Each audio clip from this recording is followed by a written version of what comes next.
psikolog pusat BK Sekolah Santo Yakobus. Keempat narasumber akan membahas dan memaparkan bagaimana yayasan kita menghadapi new normal di tahun ajaran baru, sehingga kita semua tetap menjaga produktivitas kita selama situasi seperti ini, yang tentunya dengan tatanan yang baru. Oleh karena itu, untuk membuka acara kita pada sore hari ini, kita akan awali dengan doa pembukaan. Baik Bapak Ibu Guru, Romo, Suster, kita akan mengawali doa. Dalam nama Bapa dan Putra dan Roh Kudus. Amin.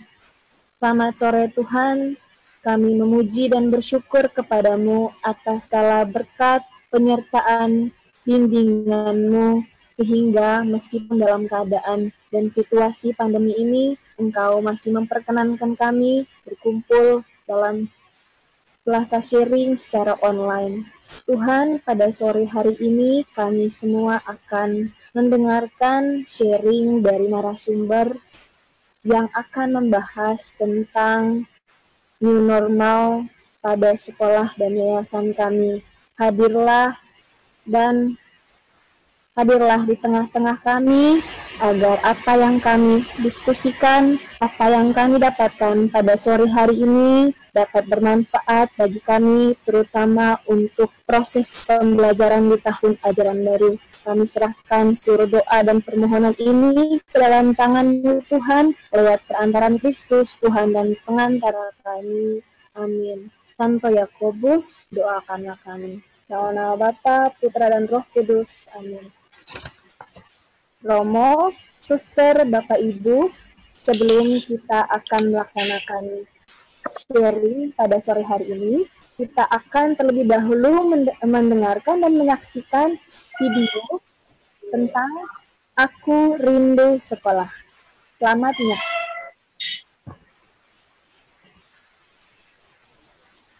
Setiap pagi, tempat ini selalu ramai.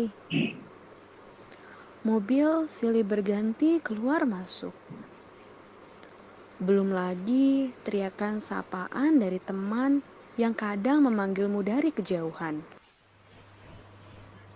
Klinik ini menjadi kebanggaan kami. Sebab tidak semua sekolah memiliki klinik sebagus dan semodern ini. Para dokter pun sangat ramah. Di saat aku sakit saat belajar di sekolah, tempat inilah persinggahanku. Kantin. Tempat di mana kita ngobrol dan bercanda tak karuan. Momen seru apa yo yang pernah kamu alami di sini? Sepi, ternyata kosong. Biasanya ramai, penuh keceriaan. Inilah tempat kita menimba ilmu dengan riang gembira. Para guru dengan penuh semangat mengajar kita. Saat jam pelajaran olahraga, kita sangat antusias. Berlari ke sana kemari, terjatuh, terpeleset, dan tertawa bersama. Tempat ini penuh dengan kenangan. Latihan dramus, misa Jumat pertama, pengumuman kenaikan kelas, rapat orang tua murid, dan pastinya masih banyak lagi. Kutunggu wajah ceria kalian di sekolah.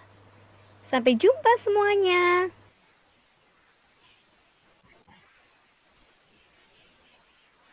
Baik, terima kasih. Itu tadi telah kita saksikan video klip Aku Rindu Sekolah. Selanjutnya, acara ini akan dipandu oleh moderator kita. Moderator kita pada sore hari ini adalah Bapak Ignatius Eko. Baik, Bapak Eko, saya serahkan acara pada sore hari ini kepada Pak Eko. Silakan, Pak. Baik, terima kasih Ibu Anggi. Sehat ya Bu Anggi ya, tetap sehat ya. Sehat Pak, terima kasih. Selamat sore Bapak Ibu, orang tua murid dan juga para sahabat Yakobian. Selamat datang di Selasa Sharing edisi keempat. Kali ini edisinya khusus karena kalau biasanya Ibu Wida sendirian, kali ini Ibu Wida ditemani oleh saya dan juga oleh 2 orang yang luar biasa yang hari ini berkenan menyediakan waktu untuk kita bersharing dan menguatkan kita. Yang pertama Romo Tunjung Kesuma. Siapa yang tidak kenal Romo Tunjung pasti semua kenal Romo Tunjung. Beliau adalah pastor di Kelapa Gading dan beliau juga adalah ketua Dewan Pembina Yayasan Santo Yakobus. Kemudian juga hadir bersama dengan kita Pak Yudo Suwiji, beliau adalah Ketua Yayasan Santo Yakobus, dan juga tentu saja Ibu Wida yang biasa menemani kita di setiap Selasa. Selamat sore. Apa kabar Pak Yudo, Romo Tunjung, Wida? Baik, sehat-sehat dan imun selalu. Baik, Bapak, Ibu, dan sahabat Yakobian, pada hari ini tadi kita melihat ada video Aku Rindu Sekolah. 3 bulan ini sekolah Santo Yakobus kosong. Tidak ada suara hingar-bingar anak-anak, tidak ada suara tawa anak-anak, semuanya hening. Semua belajar dari rumah. Kadang kalau saya sering ke sekolah, itu saya merasa, sepi gitu. Biasanya suara bel sekolah, kemudian ada anak ngobrol di lorong sekolah, dan sekarang sepi gitu. Nah, rindu sekolah, ya itulah yang kita rasakan, gak hanya saya juga yakin bahwa anak-anak di rumah juga sekarang sedang rindu sekolah, kita semua rindu sekolah, tapi situasi yang membuat kita harus belajar dari rumah masing-masing. Nah, beberapa hari lalu Bapak Gubernur kita, Pak Anies Baswedan, menyampaikan bahwa PSBB akan diperpanjang, dan kali ini PSBB transisi, masa transisi.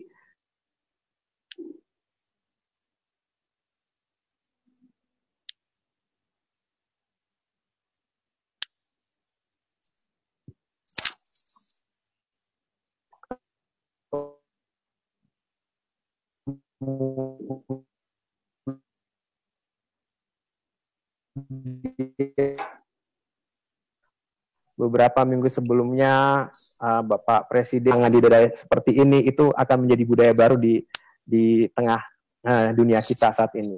Nah, karena itu Sekolah Santo Yakobus hadir pada sore hari ini untuk memberikan semacam informasi. Informasi ini bisa dikatakan sebagai pencerahan juga, penguatan juga untuk kita semua, di mana sekarang kita bertanya-tanya apakah sekolah akan dibuka, apakah sekolah tetap akan ditutup, apakah akan PJJ lagi. Ini yang akan kita jadikan bahan pembicaraan pada sore hari ini. Dan di sini tadi saya sudah sampaikan para narasumber akan membahas new normal dari berbagai sisi. Romo Tunjung akan membahas dari sisi teologis dan pendidikan iman, kemudian Pak Yudo sebagai Ketua Yayasan akan membahas soal arah dasar pendidikan Santo Yakobus ke arah mana nanti. Lalu saya nanti juga akan bicara soal teknis bagaimana nanti pendidikan, proses pembelajaran akan dijalankan. Dan yang terakhir Ibu Wida akan menyampaikan mengenai konseling dijalankan setelah masa pasca pandemi COVID ini. Oke, kalau begitu langsung saja saya akan mengarah kepada Romo Tunjung. Romo Tunjung, selamat sore Romo Tunjung. Romo Tunjung? Mesti di dulu, Romo. Mohon maaf Romo, Mas. Ya. Selamat sore Romo Tunjung. Sore. Ya, apa kabar Romo? Sore. Baik. Ya Romo, terima kasih sudah bergabung dengan kami. Ini sore hari ini kami mohon pencerahan dari Romo mengenai era new normal yang akan kita hadapi bersama-sama nih Romo. Oleh karenanya kesempatan ini saya berikan kepada Romo. Silakan Romo. Ya, baik. Ya, Bapak Ibu, saudara-saudari yang terkasih, para suster. Ya, saya diminta untuk bicara bagaimana kita memaknai new normal dari sudut pandang teologi. Lebih tepat sebenarnya dari sudut pandang teologi spiritual. Nah, kita itu sebentar lagi akan memasuki masa new normal, atau bahkan kita sudah mulai masa new normal. Pertanyaan yang muncul dalam diri saya adalah apakah kita sudah siap? Apakah kesiapan kita itu artinya kita hanya sekedar menaati protokol kesehatan yang disampaikan atau peraturan-peraturan saja yang entah disampaikan oleh pemerintah atau mungkin lembaga-lembaga tertentu. Nah, untuk itu saya kira kita perlu memahami masa new normal. Saya kira kita tahu bahwa masa new normal itu jangan dimengerti bahwa pandemi itu sudah berlalu. Pandemi itu belum berlalu. Dan itu artinya bahaya masih ada. Kita masih harus menantikan sampai ditemukannya vaksin. Dan itu tidak cukup ditemukannya vaksin. Vaksin juga harus bisa diakses oleh banyak orang. Baru kita kemudian bisa mengatakan bahwa semuanya itu berlalu. Selama itu belum ditemukan, ya kita masih dalam situasi sebenarnya ya seperti yang dulu. Tetapi yang menjadi masalah adalah apakah kita kan nggak bisa ya kalau dengan adanya pandemi ini dan kemudian kita tidak tahu kapan berakhirnya, kita kemudian berada di rumah saja, tidak ada kegiatan yang bisa kita lakukan. Saya kira kita tidak bisa demikian saja. Kegiatan ekonomi harus jalan, kegiatan-kegiatan peribadatan harus jalan, ya, pendidikan juga harus jalan, seperti itu. Maka menurut saya masa new normal ini adalah suatu bentuk adaptasi kita terhadap suatu kenyataan yang baru. Kenyataan di mana kita hidup bersama dengan adanya pandemi corona ini. Dan untuk itu dibutuhkan suatu cara hidup yang baru pula. Yang kita nggak bisa kemudian hanya melanjutkan apa yang sudah kita tempuh selama ini. Nah, kemudian saya kembali kepada pertanyaan pertama tadi. Apakah adaptasi kita itu hanya sekedar bahwa kita mengikuti peraturan-peraturan, mengikuti segala protokol kesehatan yang sudah kita dengar? Ataukah sebenarnya dibutuhkan sesuatu yang lebih dalam lagi? Yaitu cara berpikir baru, yaitu semangat baru, juga kebiasaan-kebiasaan baru di dalam masa new normal ini. Saya akan berusaha untuk membantu, ya, menjelaskan. Tentu saja sekarang kita untuk bisa menjawab pertanyaan saya tadi, kita itu bisa bertanya bagaimana kita memahami new normal ini. Atau bentuk adaptasi kita dengan masih adanya wabah ini. Dan juga dengan segala macam nanti tuntutan-tuntutan yang harus kita lakukan. Ada berbagai macam cara, ya, untuk menjawab seperti itu dari segi teologi, tetapi saya tergoda untuk menjawab dengan cara yang sangat sederhana. Yaitu apa? Dengan mengacu kepada nama sekolah kita. Sekolah kita itu adalah Sekolah Santo Yakobus. Kalau kita lihat ya patungnya di depan itu ada gambar patung, ada patung Santo Yakobus membawa tongkat. Ya. Itu sebenarnya kan mau menunjukkan apa? Yakobus itu selalu dikaitkan dengan kata peziarahan. Ya. Dengan apa? Dengan membawa tongkat itu mau digambarkan bahwa Santo Yakobus itu adalah sosok yang berziarah, dan kita sudah tahu dalam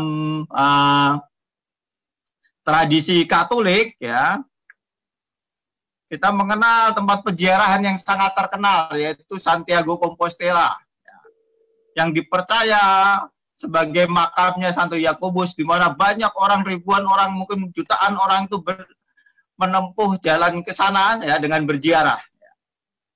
Nah, dari sini sebenarnya menurut saya kita bisa dibantu untuk memaknai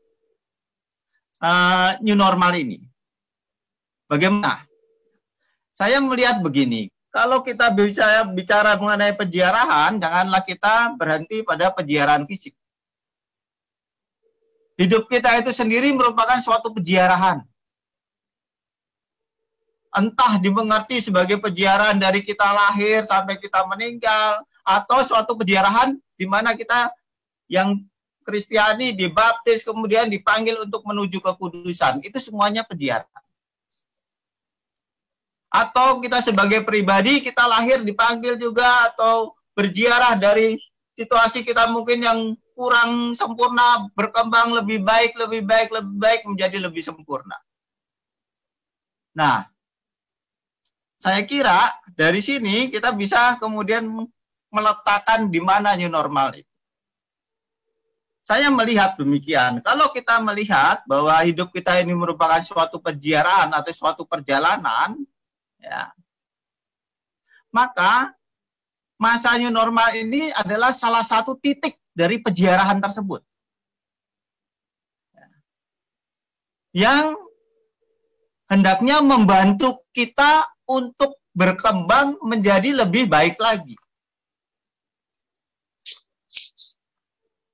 Maka kalau demikian, segala macam tuntutan, segala macam mungkin kebiasaan-kebiasaan yang nanti harus kita jalani, ya, sebagai orang yang hidup, ya, atau dengan bahasa lain orang yang berdamai dengan wabah itu bukanlah sesuatu yang kemudian melumpuhkan kita, tetapi merupakan tantangan bagi kita untuk maju. Karena menurut saya wabah ini juga mengingatkan banyak hal yang bernilai positif.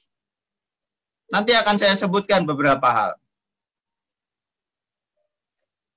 Kerap kali, ya, kalau kita berpikir mengenai tuntutan-tuntutan, ya, dan mungkin juga semacam paksaan kita untuk supaya kita bisa berkembang itu. Di dalam diri kita muncul mungkin perasaan pesimis kita. Bisa nggak kita melampaui seperti itu? Menurut saya kalau kita perhatikan dari proses Santo Yakobus sendiri, orang yang sangat biasa yang dipanggil, ya, dan juga memiliki kelemahan-kelemahan, mempunyai kekurangan, bahkan memiliki motivasi yang tidak murni ketika dia pertama kali menjadi murid Yesus. Ya, kita tahu bahwa orang itu tidak dibiarkan berjalan sendiri. Tetapi bahwa Tuhan membantu orang itu untuk berkembang. Tantangan yang ada di hadapan kita, ya, yang harus kita tanggapi, ya, dengan adanya new normal ini, saya kira juga harus kita pahami seperti itu. Kita tidak dibiarkan sendiri, tapi pasti ada yang membantu kita. Dan yang membantu kita untuk mengatasi ini adalah Tuhan. Apalagi dalam agama Kristiani kita tahu bahwa Tuhan kita itu adalah Sang Immanuel, yaitu Allah beserta kita. Allah yang menemani kita. Yang menjadi masalah bagi saya adalah apakah kita kemudian mau nggak masuk ke dalam situasi baru itu. Cukup terbuka nggak kita terhadap situasi baru itu. Ataukah kita sudah merasa bahwa ini yang saya alami dulu itu adalah yang benar. Itu yang tepat. Kerap kali godaan kita itu seperti itu. Tapi kalau kita renungkan, Bapak Ibu dan saudara-saudara yang terkasih, apakah kehidupan yang dulu kita jalani itu sungguh-sungguh kehidupan yang sudah tepat? Atau banyak hal yang sebenarnya masih bisa kita pertanyakan? Silahkan mungkin direnungkan sendiri, ya. Nah, saya melihat, ya, seperti tadi saya katakan, masanya normal itu adalah kesempatan di mana kita maju, berkembang. Ya. Menjadi pribadi yang semakin dewasa, semakin mungkin menyadari nilai-nilai yang berarti bagi kita yang selama ini nggak kita anggap sebagai sesuatu yang penting dan sebagainya. Maka saya mau mengatakan kepada Anda, marilah kita menghadapi, ya, masanya normal ini dengan suatu sikap optimis. Ya. Akan ada banyak yang berubah dalam hidup kita, ya. Tetapi menurut saya itu adalah bagian dari perkembangan kita. Seperti seorang anak, ya, saya masih ingat, ya, saya kebetulan kenal seorang anak yang dulu, ya, ketika dia masih umur 1 tahun dan sebagainya, dia biasa pakai pampers. Ya. Buang air begitu aja enak. Ya. Tetapi kemudian dokter mengatakan harus latihan untuk lepas pampers. Dan ketika dia mulai lepas pampers, dia mulai kesel, ya. Harus lepas lagi pampersnya seperti itu. Ada sesuatu yang berat, tapi menurut saya ini adalah bagian dari perkembangan. Juga kita menurut saya.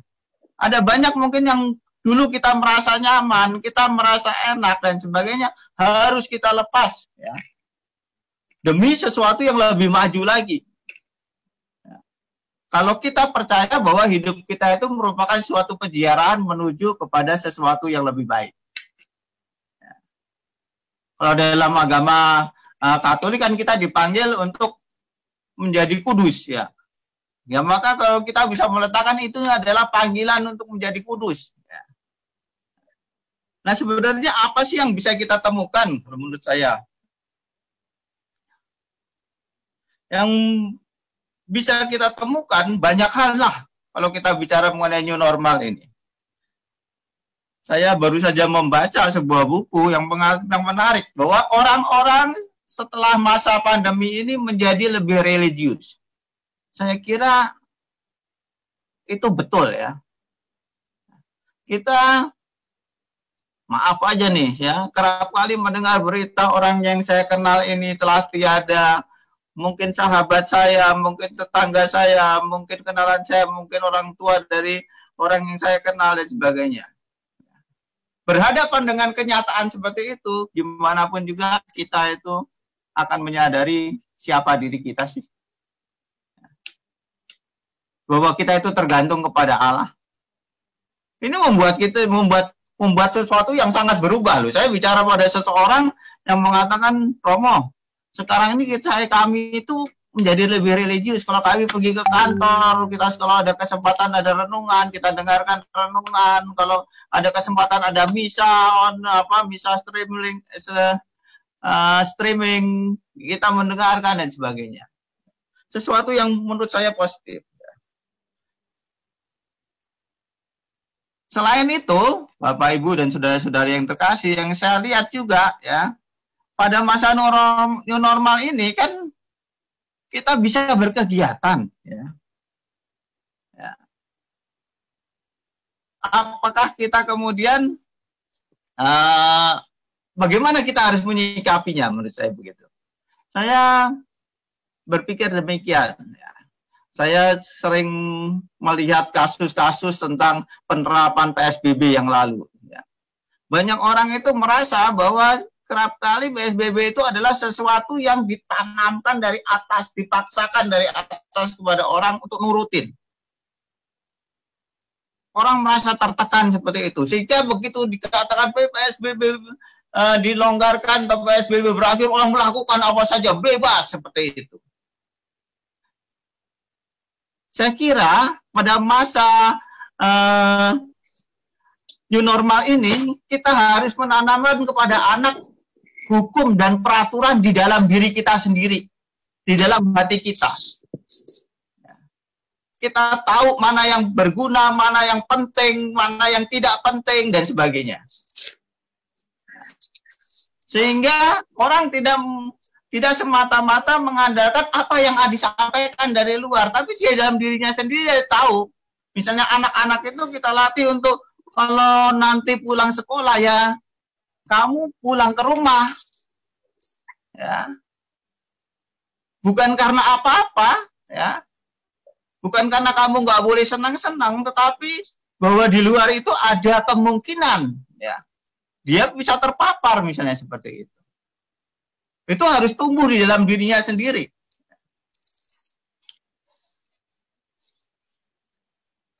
Dan bukan hanya itu juga, bahwa saya bisa kemudian mengakibatkan kerugian bagi orang lain.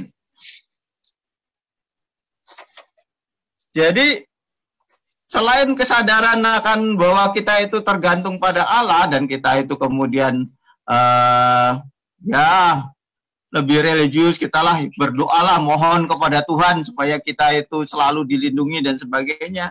Di dalam diri kita itu perlu ditumbuhkan hukum. Ya.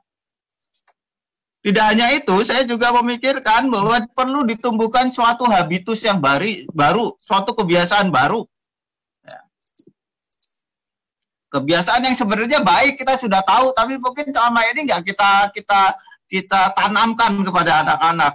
Ya, kebiasaan memperhatikan kebersihan, itu. Ya.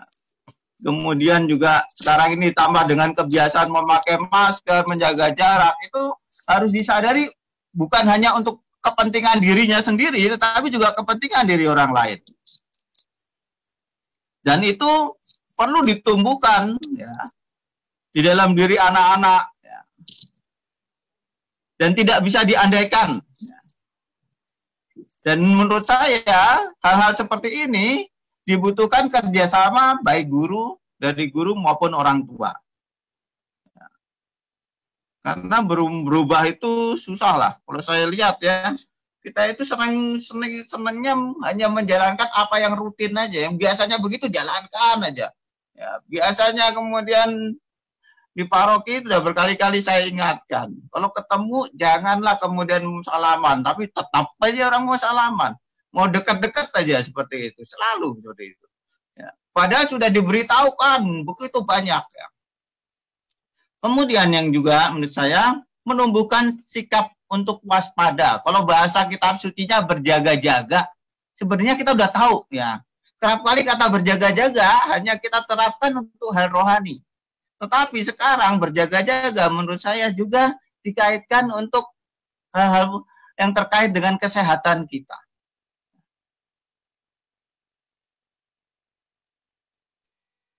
Lantas, ya, yang juga menurut saya dibutuhkan sikap rendah hati. Kita susahnya penyakit ini, Bapak, Ibu, dan saudara-saudari yang terkasih, itu kan bisa kena pada seseorang, tapi orang itu tidak memiliki gejala. Sehingga kita itu nggak pasti, ya. Ya, kita nggak bisa mengatakan bahwa saya itu sehat 100%. Who knows, ya. Siapa yang tahu, ya kan? Maka harus ada kerendahan hati juga dalam diri saya, menurut saya.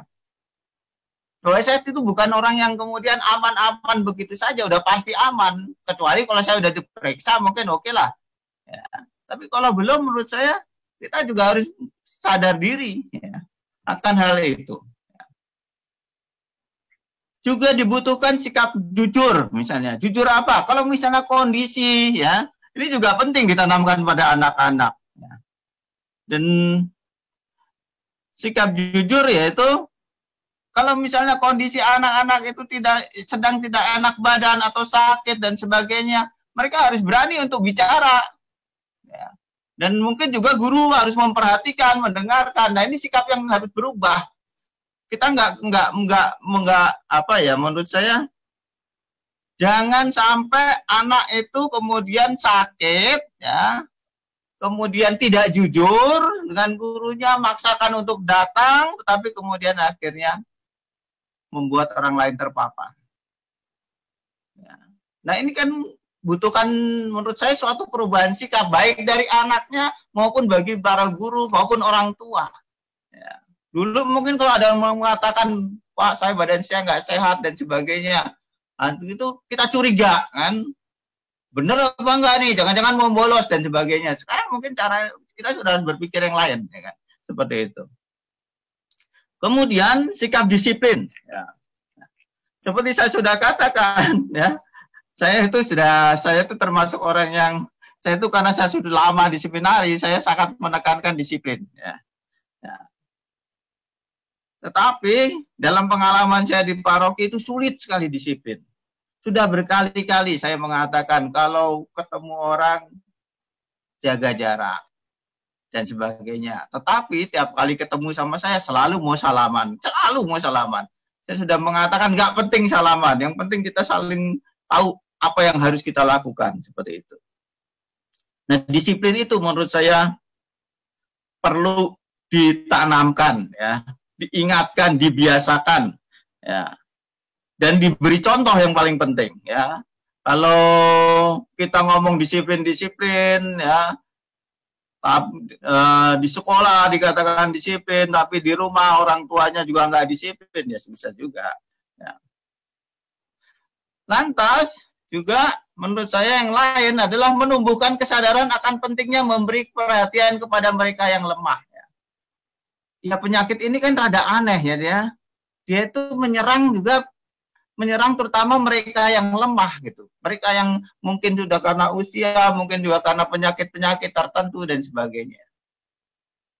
Kalau kita hanya memikirkan diri kita sendiri, memikirkan apa yang kita sukai, memikirkan apa yang kita senangi, kalau anak-anak begitu, dia akan bebas pergi ke mana-mana, terus kemudian pulang ketemu sama kakeknya dan neneknya. Ya. Nah seperti ini perlu ditanamkan juga pada anak-anak, ya, supaya kita itu peka terhadap mereka yang kecil, yang lemah, ya. Kalau selama ini mungkin ya kita itu nggak memperhatikan hal seperti itu. Menurut saya sekarang poin ini perlu diperhatikan. Lantas yang juga saya kira perlu dikembangkan itu adalah sikap sadar. Seperti tadi saya katakan, kita tuh kerap kali senangnya adalah mengikuti apa yang rutin saja.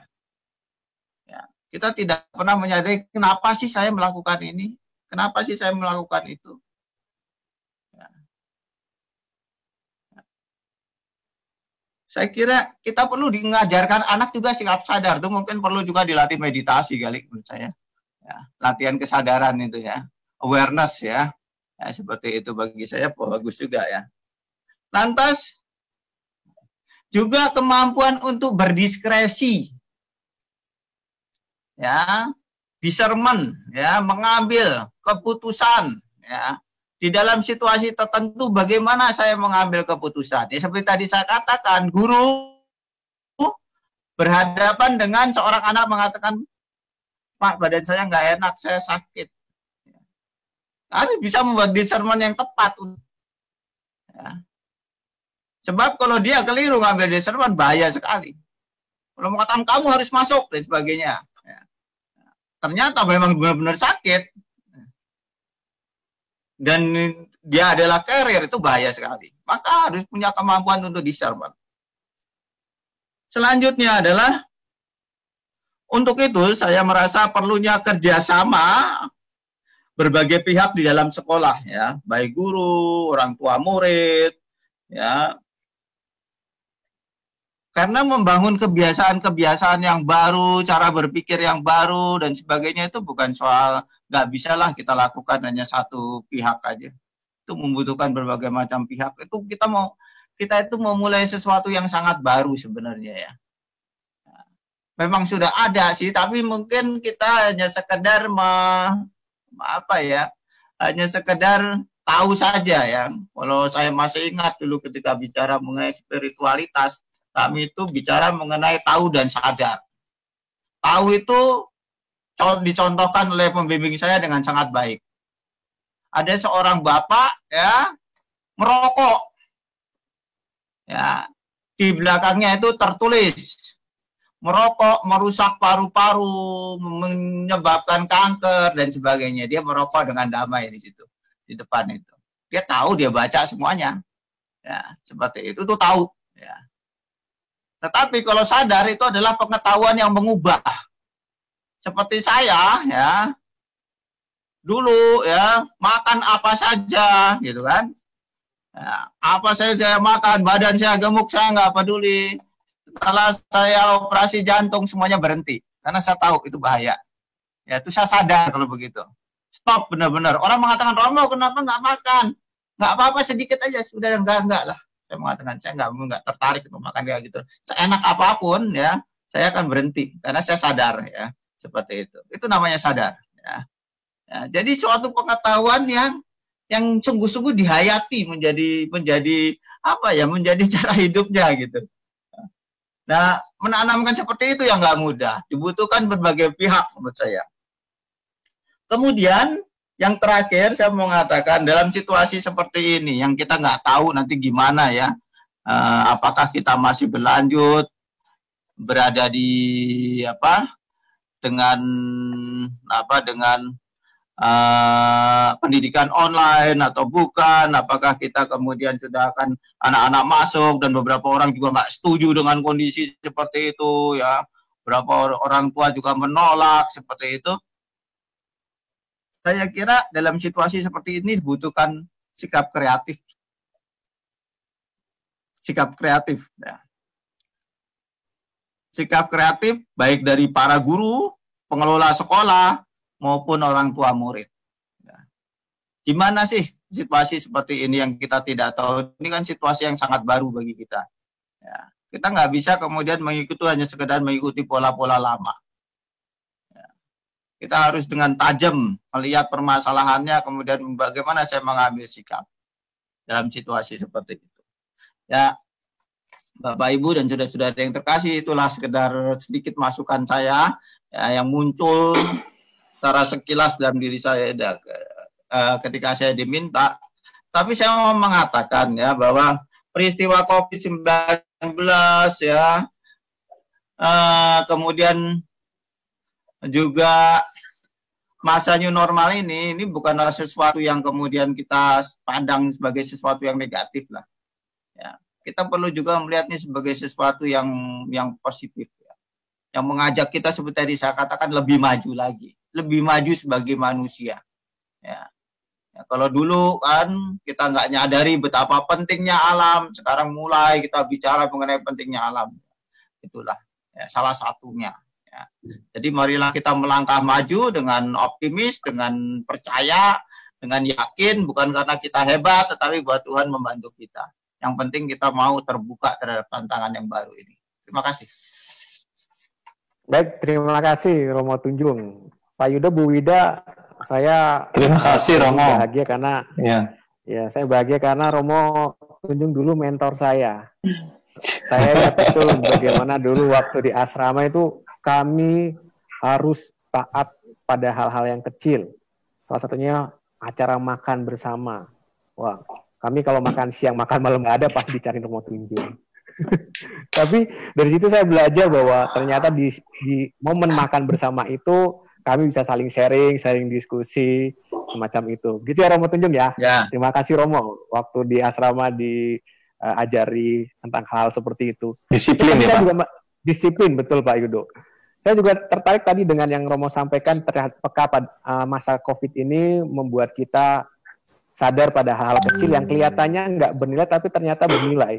Saya mau sharing sedikit. Sejak work from home, saya tuh baru sadar dan baru ngeh kalau di tempat tinggal saya itu tukang sampah itu ngangkut sampah setiap jam 9 pagi. Kebetulan kalau mereka ambil sampah itu pasti melewati unit saya. Dan di situ baru sadar dan dari situ saya jadi punya kebiasaan baru. Oke, jam 9 saya harus prepare. Oh ya, sampah taruh di depan pintu unit. Nanti tukang sampah akan mengambil. Itu hal yang sangat membantu sebetulnya. Nah, kemudian tadi ada juga ada nyata yang buat saya juga menarik bahwa masa COVID ini membuat kita memiliki kesadaran baru bahwa diri kita itu berdampak pada orang lain. Perkataan, sikap, tindakan itu berdampak pada orang lain. Luar biasa.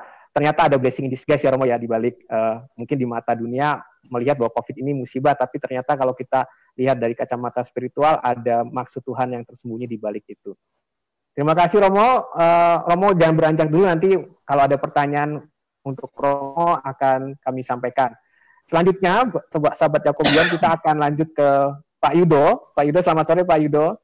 Selamat sore Pak Eko, selamat sore Romo, Bapak Ibu semua. Selamat sore Pak Yudo. Ya. Ini Pak Yudo di tengah kesibukan beliau di kantor ini Pak ya?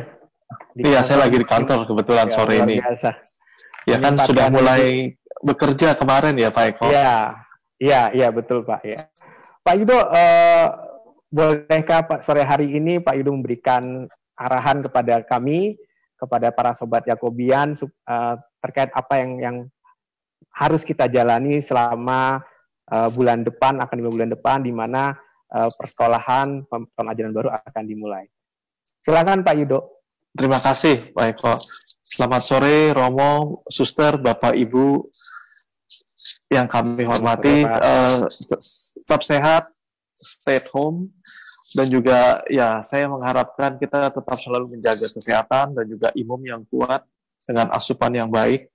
Ya memang tanpa terasa sudah 3 bulan kita ya berada di rumah masing-masing. Kita benar-benar merasa ya anak-anak di rumah kita juga dampingi dengan kondisi yang ya apa adanya dan begitu mendadak. Saya kira ini awal-awalnya pasti kita semua merasa panik.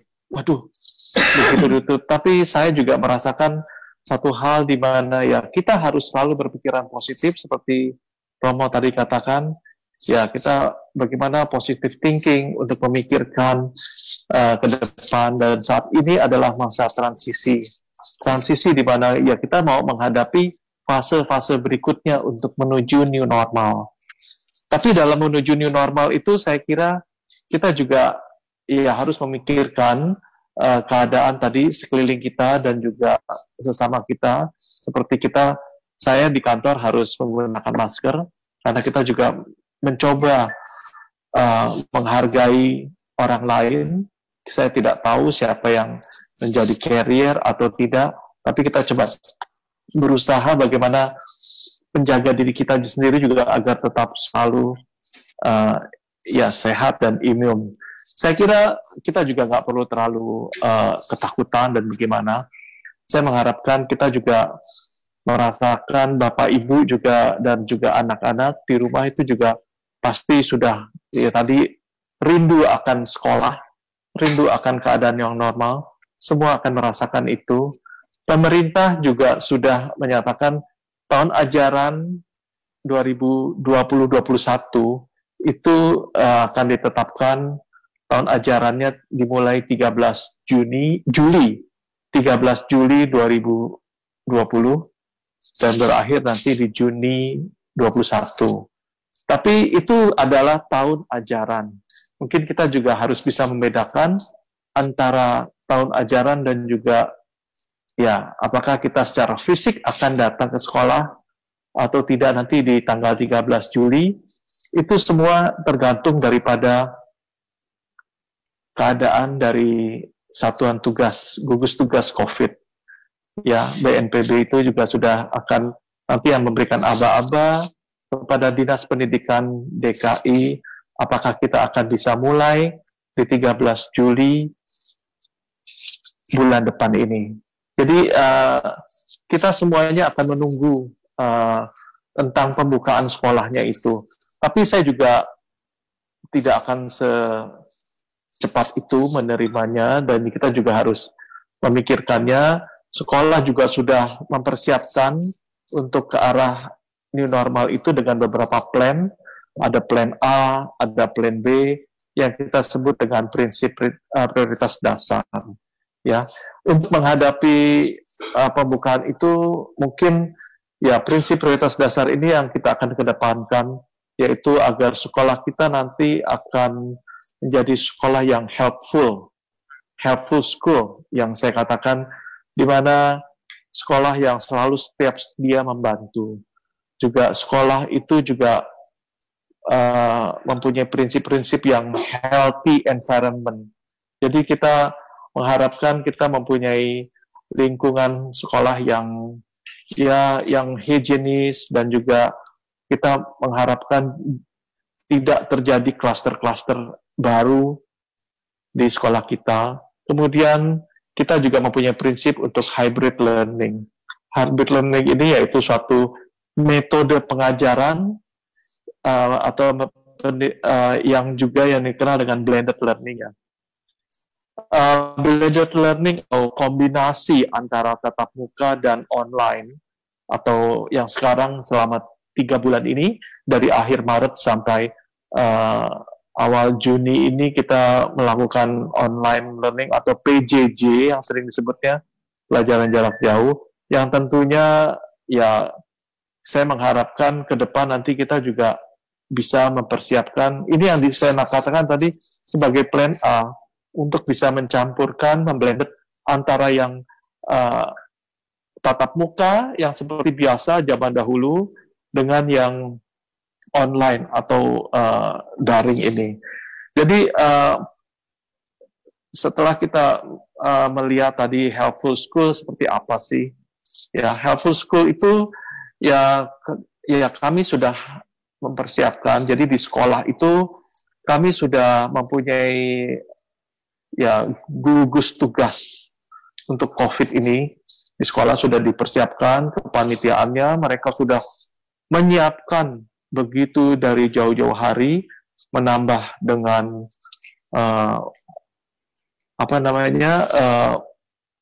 wastafel di mana-mana untuk cuci tangan, karena itu yang paling ya kita harus selalu cuci tangan. Kemudian dari panitia ini, gugus COVID ini juga sudah mempersiapkan buku pegangan untuk new normal yang akan berisi dengan ya informasi mengenai ya COVID-19 ini, dengan panduan-panduan kesehatan yang baik di sekolah pada saat berada di sekolah maupun nanti pada saat pulang dari sekolah, termasuk di dalam pada saat kita mau masuk sekolah itu bagaimana, misalnya langkah-langkah pengecekan dengan pengukuran suhu, lalu nanti ada satu tempat di sana untuk menaruh desinfektan untuk sepatu dan alas kaki dan tas disemprot misalnya. Ya mungkin Bapak Ibu pasti sudah melihat bagaimana viralnya, tapi sekolah kita juga, sekolah Yakobus juga nanti akan menyiapkan video. Video ini kita akan juga nanti akan kirimkan ke Bapak Ibu dan juga anak-anak supaya bisa melihat video ini, sehingga nanti pada saat kita misalnya diperbolehkan masuk oleh Dinas Pendidikan, ya kita akan masuk. Tapi masuknya ini juga kita akan membagi shift mungkin. Ya, kita tidak akan langsung masuk penuh, satu kelas itu penuh dengan 30 anak atau 20 sekian anak, tapi setiap kelas itu kita akan bagi 2 grup ganjil dan grup genap. Ya, mungkin dari nomor induknya itu akan dibagi sehingga kelas itu akan berisi separuhnya. Separuh dari jumlah kelas, tujuannya apa? Supaya kita bisa duduk berjarak. Ya, itu tujuannya. Kemungkinan nanti juga rencananya SMA akan masuk paling awal jam 7 pagi, yang SMP-nya akan masuk 30 menit kemudian, 7.30, kemudian SD atas atau SD tinggi yang saya katakan mulai dari kelas 4, 5, 6, itu kemungkinan akan masuk jam 8 pagi, kemudian SD rendah, kelas 1, 2, dan 3, itu masuk jam 8.30, kemudian yang TK-nya jam 9. Ya tujuannya kenapa? Ya kita akan mengatur supaya pengaturan pada saat masuk itu anak-anak bisa tertib dengan antrian, jarak yang kita sudah tentukan dengan garis-garis nanti yang akan dibuat oleh panitia COVID itu dengan baik. Mungkin tadi itu setelah kita menyiapkan buku pegangan, shift masuk sekolah, kapasitas ruang sekolah, sudah kita akan masuk sekarang ke healthy school seperti apa. Tadi yang pertama kita namakan helpful school ya. Nah sekarang kita sudah masuk ke healthy school. Healthy school itu seperti apa sih? Kita akan menyiapkan protokol tadi, protokol masuk sekolah, kemudian pengecekan suhu, terus kemudian ada ya juga kita mengharapkan orang tua juga nanti harus menyiapkan anak dengan masker yang seperti saya pakai sekarang.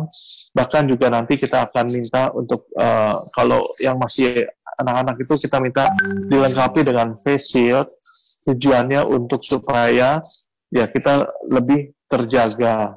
Ya, karena COVID itu penularannya memang dari droplet, dari ya udara dan juga butiran-butiran yang keluar dari nafas dan juga mulut kita, yang mungkin nanti jatuh di mana dan itu masih beberapa jam dia akan tetap hidup si virus itu. Jadi kami akan memastikan di Healthy School ini protokol masuk sekolah selalu akan kita atur dengan konsisten dan ketat. Disiplin yang katanya Romo Tunjung tadi katakan, kita akan memeriksa suhu karena jadi nanti dari dokter dari klinik itu akan masuk di dalam tim bersama para perawatnya, yang mereka semua guru dan juga karyawan akan menggunakan masker dan face shield menyambut anak-anak yang masuk. Tapi ya ini yang kita harus hadapi ke depan untuk sampai di mana, sampai kapan? Ya sampai kondisi benar-benar aman, lepas. Ya mungkin seperti hari ini di New Zealand sudah diumumkan mereka sudah bebas dari ya pandemi, maksudnya dari PSBB di sana. Mereka sudah bebas, jadi mereka juga bisa pergi kemana-mana, tapi ya kami akan melepaskannya ini nanti perlahan-lahan. Jadi kita tidak akan tadi seperti Romo tunjuk, begitu PSBB dicabut, orang semua berpergian keluar, saya kira itu juga tidak bijaksana. Jadi anak-anak akan diarahkan untuk yang datang tadi setelah ke sepatunya menginjak keset yang berdesinfektan, anak-anak juga akan diminta untuk cuci tangan. Kita akan menyediakan banyak sekali tempat cuci tangan, sehingga anak-anak selalu dalam keadaan selalu bersih, sehat. Juga nanti setelah masuk ke kelas juga ada jam-jam di mana anak-anak nanti akan berjemur, karena kita mengetahui bahwa dengan kita berjemur 10-15 menit itu akan meningkatkan daya tahan tubuh kita, karena vitamin D yang diserap dari UV itu akan masuk ke kulit kita dan juga akan membuat ketahanan tubuh kita meningkat. Jadi di sekolah juga sudah diatur, selain dengan hand sanitizer di setiap pintu kelas, juga tim cleaning service itu juga sudah dibuatkan SOP untuk selalu membersihkan handle pintu, railing tangga, kemungkinan lift nanti kita akan tutup sementara, jadi anak-anak dan guru akan lebih banyak menggunakan tangga. Ya tujuannya ya supaya kami juga khawatir nanti di lift itu anak-anak bisa kesulitan untuk menjaga jarak, jadi sementara kita nonaktifkan liftnya. Kemudian kita juga akan selalu mengatur pembersihan kelas itu sampai hari ini pun, walaupun tadi Pak Eko katakan sekolah itu sepi, kosong, tapi cleaning service selalu membersihkan dengan desinfektan ruangan-ruangan kelas dan juga fasilitas kamar mandi, dan kondisinya selalu dilap dengan desinfektan agar supaya selalu bersih dan selalu kita memiliki yang healthy environment di sekolah. Kemudian kita sekarang melihat dengan hybrid learning. Hybrid learning itu apa ya?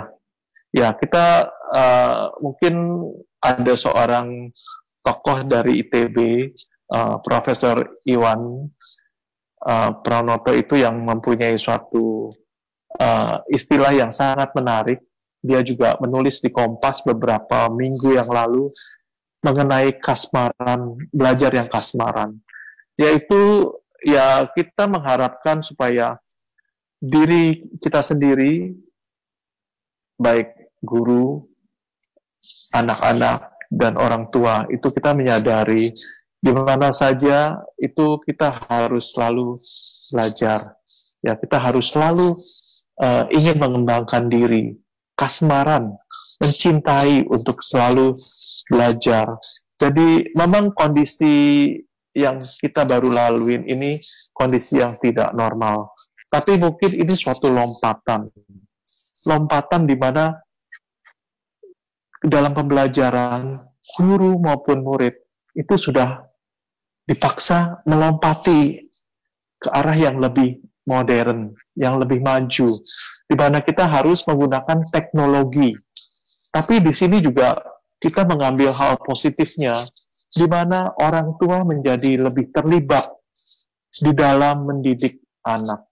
Ya karena mungkin juga beberapa 30 tahun yang lalu, mungkin banyak yang mengenal Pastor Dross dari Canisius, itu dia mengatakan dalam sekolah itu adalah pengajaran, mengajarkan ilmu pengetahuan. Tapi di dalam rumah itu adalah pendidikan. Kita harus menyeimbangkan, di mana mendidik itu juga sesuatu tugas dari orang tua. Kita mendidik anak menjadi disiplin, tahu waktu, tahu belajar. Jadi saya kira dengan kasmaran belajar ini sangat menarik. Nah, prinsip ini yang sedang kita elaborasikan, yaitu hybrid learning atau blended learning yang orang sering mengatakan. Itu merupakan suatu semangat belajar.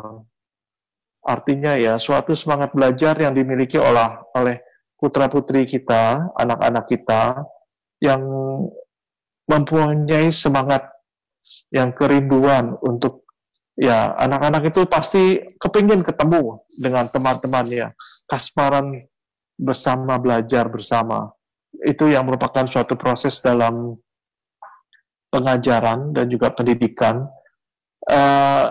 Di dalamnya putra-putri kita juga akan menjadi guru bagi dirinya sendiri, sehingga mereka bisa belajar kapan saja. Saya kira baik di rumah maupun di sekolah itu suatu, ya, kemarin suatu mirip-mirip suatu pelatihan, ya. Jadi suatu pelatihan di mana kita juga tidak ada rasa kerahasiaan lagi, kecurigaan dalam pembelajaran, karena semuanya dalam keadaan yang serempak, dalam keadaan yang semua yang terbuka, yang saling percaya. Tentunya ada, ya, di sini adalah perubahan, yaitu cara pandang kita di sini, yaitu kombinasi dalam hybrid learning ini, perubahan daripada kita mengkombinasikan yang namanya tatap muka, atau seperti pelajaran yang dahulu, di mana guru mengajarkan, kemudian juga ada pelajaran online, yang membuat anak dari pelajaran online ini banyak sekali anak-anak itu menjadi lebih kritis. Karena yang tadinya mungkin di kelas dia malu bertanya, dalam online itu dia menjadi lebih kritis terhadap informasi yang dia dapatkan. Jadi anak-anak mendapat tugas dan juga gurunya itu secara nggak langsung akan mempelajari daripada internet. Itulah masa depan pendidikan ke depan, di mana mungkin sudah waktunya kita melakukan suatu lompatan yang di mana anak-anak diminta untuk melihat langsung informasi yang sudah tersedia begitu luas di dunia ini. Di internet, apapun yang mau didapat bisa. Guru-guru juga akan mencari bersama, dan guru-gurunya juga akan berusaha mendorong putra-putri Bapak Ibu ini untuk mencari data. Karena dalam pembelajaran ini tidak ada lagi yang dia betul, dia salah. Karena semuanya itu semua terbuka informasinya. Jadi tinggal sekarang anak-anak yang kreatif, anak-anak yang kritis, itu yang akan mencari sumber informasi itu. Jadi pembelajaran lagi tidak akan berpusat ke pelajaran di sekolah, tapi pembelajaran ini sudah menjadi student center. Anak-anak itu akan menjadi sangat terbuka, mencari informasi segala sesuatu yang didapatkan. Lalu dalam masa hybrid learning ini atau blended learning ini, nanti pelajaran ekskul mungkin kita juga belum bisa jalankan. Ya, mungkin banyak ekskul nanti yang akan ditunda. Kita menunggu sampai kegiatan ekskul akan ditunda. Semuanya akan ditunda sampai suatu saat nanti kita akan sampai waktunya vaksin sudah ditemukan, kita bisa bebas bergerak, sehingga ini suatu hal yang positif yang tadi saya katakan, juga Romo tadi mengatakan, jangan menganggap ini suatu hal yang negatif, COVID ini, tapi suatu hal di mana kita benar-benar dimelekkan pendidikan masa depan itu seperti apa. Jadi sebagai prioritas dasar, sekolah juga menawarkan 3P, yaitu mengenai protokoler, pengajaran, dan pendidikan. Mungkin tadi saya sudah menyinggung ya, mengenai protokoler ini, ya kesehatan tetap menjadi yang utama dalam pelaksanaan yang praktis. Seperti yang saya sudah sampaikan sebelumnya, yaitu di sekolah akan selalu menjaga kebersihan, dan saya mengharapkan juga anak-anak selalu memakai masker dalam masa transisi atau new normal nanti, untuk supaya kita menghargai teman kita, menjaga diri kita agar tetap selalu sehat dan selalu bersih dengan cuci tangan selalu, dan guru-guru juga akan menggunakan pelindung. Saya kira Bapak Ibu guru nanti yang di kelas juga, yang pada saat fisik hadir di kelas, itu anak-anak akan menyaksikan Bapak Ibu gurunya menggunakan masker, menggunakan face shield dalam mengajar. Kemudian yang separuh lagi yang di rumah, nanti itu akan menyaksikan seperti dari internet, dari web, atau dari sosial media, itu akan menyaksikan secara online. Nah, besoknya akan gantian. Jadi, kita juga akan melakukan tadi protokolernya apa, para guru dan karyawan di sekolah, Bapak Ibu nggak usah khawatir, begitu diumumkan tanggal berapa kita boleh masuk, 1 minggu setelah pengumuman itu, mempersiapkan tanggal masuk sekolah. Bila ini terjadi, bila kondisi semakin membaik di Jakarta ini, guru-guru akan mengadakan medical check-up. Ya, sekolah akan memberikan medical check-up ke semua guru dan karyawan. Guru-guru akan diambil darahnya untuk dites dan serumnya untuk dengan PCR untuk dilihat. Kemudian guru-guru juga akan di ronsen. Jadi semua sudah diatur oleh klinik Pratama Bina Kasih di sekolah kita. Saya kira ini suatu hal yang positif dari sekolah kita, juga memiliki dokter-dokter yang selalu menjaga kesehatan guru dan karyawannya.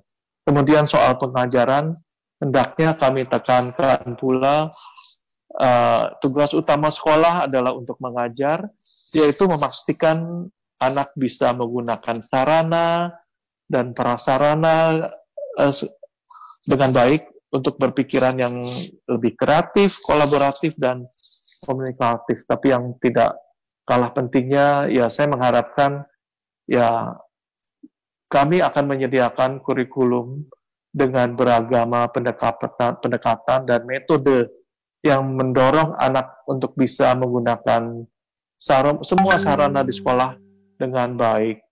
Ya, dengan ini saya mengharapkan kita juga dengan ilmu pengetahuan dan kemampuan di abad 21 yang kita akan membekali guru dan anak-anak untuk berpikir lebih kreatif, lebih kolaboratif, dan lebih komunikatif serta kritis. Ya, kemudian kami juga mengajak orang tua untuk menyadari bahwa tugas utama pendidikan bukan hanya di sekolah, tapi pendidikan itu juga menjadi pundak daripada orang tua, yang bolak-balik dikatakan juga oleh ahli-ahli pendidikan. Kebetulan ada teman saya, Ibu Profesor Anitali, yang juga dia pendidik dan dosen di Universitas di Surabaya, yaitu kita harus mendidik bersama, orang tua dan sekolah mengajarkan di sekolah ilmu pengetahuan. Jadi secara alam ya kita mengetahui bahwa pandemi ini menuntun kita, yang kita juga sebagai orang tua harus bertanggung jawab sepenuhnya terhadap pendidikan. Jadi anggaplah dan bayangkanlah bahwa di rumah Anda semua telah membangun sekolah orang tua. Anda diharapkan menjadi pendidik utama di zaman millennials ini. Keteladanan selalu berasal dari keluarga. Bagaimana anak melihat bapaknya, ibunya, atau kakaknya, atau orang yang dituakan di dalam rumah tersebut. Inilah merupakan suatu yang dikatakan tadi oleh Pastor Dros di Canisius. Jadi sekolah memang semata-mata mengajarkan, karena peran mendidiknya itu tetap ada di orang tua. Jadi kita harus menyadari bahwa sepenuhnya pendidikan itu di orang tua untuk mendidik, dan di sekolah itu kita bertanggung jawab dalam pengajaran untuk mengajarkan ilmu pengetahuan.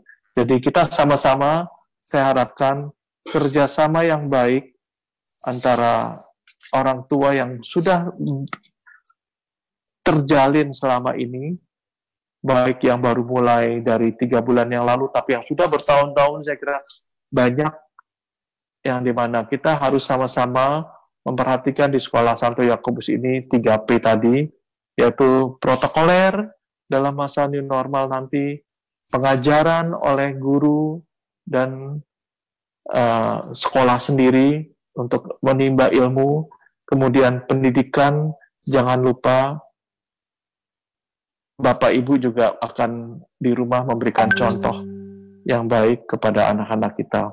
Sukses selalu kita bersama. Terima kasih.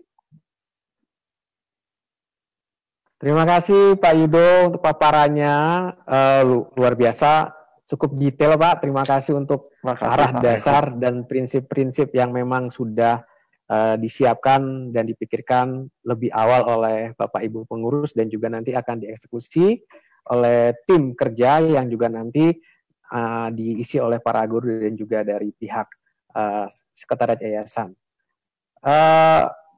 Bapak Ibu sahabat Yakobian, kalau kita lihat di channel YouTube sudah ada beberapa pertanyaan, cuman kita harus pending dulu pertanyaannya sampai nanti sesi Ibu Wida, nanti kita baru akan kasih tanya jawab. Sebelum kita masuk ke sesi berikutnya, ada testimoni dari orang tua, perwakilan orang tua murid terkait dengan PJJ yang sudah dijalankan. Kita akan lihat sebentar, panitia mohon bisa memutar videonya. Halo, saya Haris, orang tua dari Alana kelas TKB 3. Alana masuk ke Yakobus dari kelas KBK, dan selama 4 tahun ini saya melihat pertumbuhan yang positif dari diri Alana, baik dari sisi interpersonal maupun akademisnya. Kami melihat Yakobus berhasil menciptakan kurikulum yang balance, sehingga memberikan fondasi akademis yang kuat untuk anak-anak, namun di sisi lain tetap menjaga akhlak dari anak-anak dan membuat anak-anak takut akan Tuhan. Di sisi lain, ekstrakurikuler Yakobus juga sangat bervariasi sehingga menunjang tumbuh kembang bakat anak kami. Dan di masa pembelajaran jarak jauh saat ini, COVID-19, pembelajaran jarak jauh Yakobus sangat aktif, sehingga dengan Zoom meetingnya Alana tetap bisa belajar di bawah bimbingan Miss. Demikian sedikit sharing dari saya. Akhir kata saya mengucapkan terima kasih kepada para pembimbing dan pengajar Yakobus, dan stay safe and healthy untuk kita semua. Selamat pagi Bapak dan Ibu. Saya sebagai orang tua murid merasakan awal-awal minggu pertama pembelajaran jarak jauh ini merupakan masa-masa yang cukup sulit untuk beradaptasi. Kita harus mengubah siklus yang biasanya orang tua bisa melakukan hal lain atau bekerja, tiba-tiba karena pandemi COVID-19 ini harus menjadi guru pengganti mendampingi anak-anak belajar di rumah. Terutama untuk saya pribadi, orang tua yang bekerja dan juga gaptek. Biasanya di pekerjaan hanya menggunakan jarum suntik dan alat medis. Anak-anak saya juga bukan anak yang terbiasa dengan gadget atau laptop. Jadi kami sama-sama belajar menggunakan IMSIS, Google Classroom, Hangout Meeting, dan Zoom. Kendalanya dibutuhkan kuota internet yang besar agar jaringan internetnya stabil. Saya juga harus ekstra sabar dengan 3 anak laki-laki. Puji Tuhan, mereka cepat beradaptasi, mandiri, dan bertanggung jawab dalam mengikuti sistem pembelajaran jarak jauh ini. Dukungan orang tua dan guru sangatlah penting agar anak-anak tidak merasa jenuh dan bosan. Terima kasih untuk para guru yang dengan sabar membimbing kami. Semoga pandemi COVID-19 ini cepat berlalu dan anak-anak bisa kembali sekolah seperti biasa. Terima kasih untuk kesempatan sharing ini.